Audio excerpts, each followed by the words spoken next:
Итак, стучит, гремит, на пороге стоит, стучит. Что-то по работе, какие-то изменения, возможно, гремит.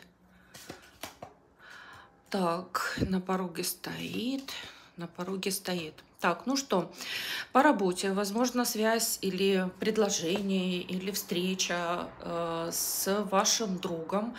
Может быть, это будет дома у вас, а может быть, это будет просто какая-то дружеская встреча. Возможно, семейная встреча. Может быть, встретитесь, очень хорошо проведете время или повидаетесь с вашим хорошим каким-то знакомым или родным человеком, с которым вы не виделись и очень тепло друг к другу относитесь. Он вам точно друг. И это будут разговоры, это будут какие-то совместные дела. Аисты — это очень хорошая карта, которая как раз